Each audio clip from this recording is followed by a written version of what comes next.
जे बड़म्बा गढ़ भूषुणी बड़म्बा नरसिंहपुर एक विराट गढ़ जो गढ़ 90 मसीह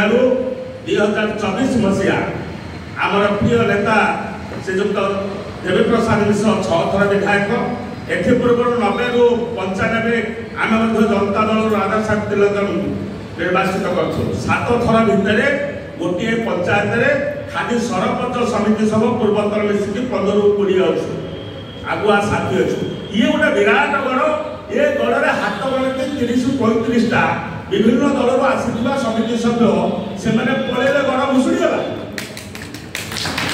एको बारंबार से गोटे मिथ्या अपप्रचार चली भल भाव जानी कारण निर्वाचन आसला उभय ब्लक जेतर आम दखल पाखे नेता नथे विभिन्न प्रकार चाप सृष्टि कर प्रलोभन देखे ये हाथ गणति किसी लोक को नहीं जाने निजको निजे खुशी होती बड़म्बा नरसिंहपुर लोक ए उभय ब्लक हजार हजार विजु जनता दल कर्मी आम तो छात्री नहीं कहूँ 1987 मसीह 37 वर्ष धरी मुझे देखी जो मैंने दलर आरंभ थे समस्ते एवं भी समस्ते अच्छा जो मैंने विभिन्न आज जो संरक्षण व्यवस्था आसी लोभ देखी किसी पड़े आम नेता एवं भी बड़म्बा नरसिंहपुर नुहे सारा ओडिशा रे जने प्रतिभावान व्यक्ति जहाँकर जश कीर्ति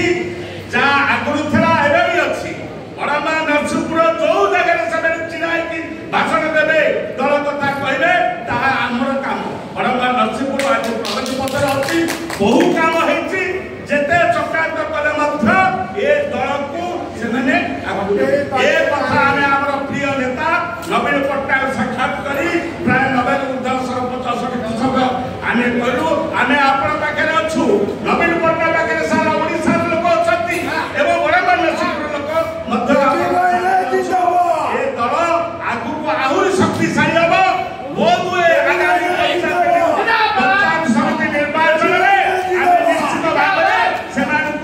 धराशायी करू ए द्विमत नहीं एवं जो मैंने जाइछंती आज सकाळ आसला बेले से निजको निजे कान ओढ़ी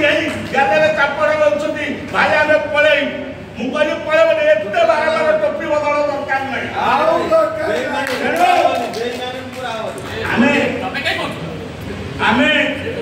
बड़म्बार विजु जनता दल आगुआ साथी आज राज्य मुख्य कार्यालय उपस्थित आम पाखे प्रवक्ता लेनिन भाई अच्छा